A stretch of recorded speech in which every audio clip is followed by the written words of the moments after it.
মিথ্যা মামলা দেওয়াটা ঠিক হয় নাই। স্যার একজন অত্যন্ত ভালো একজন শিক্ষক। একজন শিক্ষকের বিরুদ্ধে এনসিপি কর্তৃক মিথ্যা মামলা দায়েরের প্রতিবাদে গাজীপুর শ্রীপুর উপজেলার তেলেহাটি ইউনিয়নের তেলেহাটি উচ্চ বিদ্যালয় থেকে ছাত্র শিক্ষক সবাই মিলে তারা প্রতিবাদ এবং মানববন্ধন করেছে। তাদের দাবি হলো তাদের প্রাণপ্রিয় শিক্ষক জনাব ফরহাদ স্যারকে যেন খুব তাড়াতাড়ি অতি দ্রুত এই মিথ্যা মামলা থেকে যেন প্রত্যাহার করা হয়। 24 ঘন্টার ভিতরে তার প্রত্যাহার, এই মামলার প্রত্যাহার চাই। এই দাবিতে আমাদের এই কিছুক্ষণের মধ্যে যদি না মানা হয় আমরা এর বিভিন্ন অন্য পদক্ষেপ নিতে বাধ্য হব। এনসিপির পক্ষ থেকে মামলা দেওয়া হয়েছে, হত্যা মামলা। ফরহাদ স্যার কোনো সময় কোনো আন্দোলনে অথবা কোনো জায়গায় মিছিলে কোনো সময় যোগ দেয় নাই। মিথ্যে মামলা দেওয়ায় স্যারে ভালোভাবে স্কুল আসতে পারতেছে না। মিথ্যে মামলা, তাই আমরা দাবি করেছি স্যারকে যেন মিথ্যে মামলা থেকে বঞ্চিত করা হয়। আমরা এই স্যারকে স্কুলে প্রতিদিন যেন আসতে পারে, আমরা এটা চাই। আমাদের যে ফরহাদ স্যার, তাকে আমরা ছোট থেকে চিনি, দীর্ঘদিন যাবৎ যেহেতু আমরা স্কুলে অধ্যয়ন করছি, আমরা তাকে ছোট থেকে চিনি। তিনি এই ধরনের কোনো কাজ কোনো দিনই করতে পারেন না। আমরা এখন এটাই চাই যে 24 ঘন্টার ভিতরে এই মামলাটা প্রত্যাহার করা হোক। এমন একটা মিথ্যা মামলা করা হয়েছে, আর আমি এই মিথ্যা মামলা প্রত্যাহারের দাবির জন্য এখানে আজকে দাঁড়িয়েছি। আর আমরা এখানে এসেছি নিজ থেকে এসেছি, কেউ আমাদেরকে জোর করে নাই। আমরা চাই এই মিথ্যা মামলাটা যেন আজকে 24 ঘন্টার ভিতরে যেন এই মামলাটা উঠে নেওয়া হয়।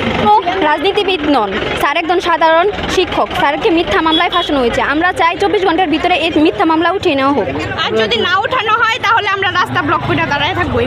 স্কুলে আসে এবং বাসায় যায়, এতটুকুই তার সারাদিনের রুটিন। সে মানুষের তাদের কোনোভাবে সম্পৃক্তই নাই, তাকে কেন ফাঁসানো হবে?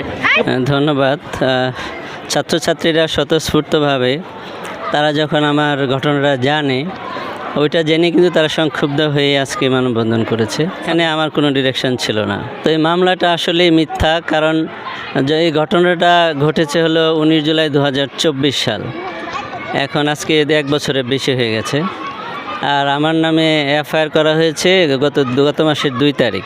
কাজে এটা সহজেই এটা বুঝতে পারবে, কারণ এখন তো ডিজিটাল যুগ, সহজে ট্র্যাক করা যায় যে আমি কোথায় ছিলাম। এটা যদি প্রশাসন ইচ্ছা করে ট্র্যাক করে যে দেখতে পারবে যে আমি আসলে ওইদিকে ছিলাম কিনা বা কোথায় ছিলাম অবস্থান। এটা বৈষম্য বিরোধী, ওখানে আমি যা দেখলাম বৈষম্য বিরোধী।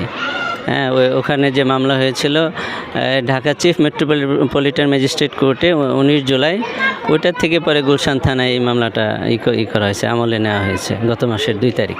এলে তো আমার করা কিছু নাই, কেউ কিছু বলতে পারবে না। এই ভয়ে তো আসলে আমি, আমার পরিবার, আমার মা, বিশেষ করে বৃদ্ধ মা, উনি অসুস্থ হয়ে পড়ছেন, পরিবার, তারপরে আমি নিজেও খুব টেনশনে থাকি। Thank you. সঠিক বিচার চাই যে আমার যে নাম দেওয়া হয়েছে এটা প্রত্যাহার চাই, কারণ সরকার তো পারে, সে তো চেষ্টা করলেই যে কোনো মুহূর্তে এটা করতে পারে, আমাকে যেন হয়রানি না করে। কারণ ছাত্রছাত্রী পড়াই, এখন আমাকে হয়রানি করা মানে ওই হয়রানির কারণে তো আমি ছাত্রছাত্রীদের ঠিকমতো মনোযোগ সহকারে পড়াতে পারি না। হ্যাঁ, পরিবার উদ্বিগ্ন থাকে, আমি ঠিকমতো বাড়িতে থাকতে পারি না, টেনশনে থাকে। সব মিলিয়ে একটা দুর্বিষহ অবস্থা। আমি এটা থেকে পরিত্রাণ চাই।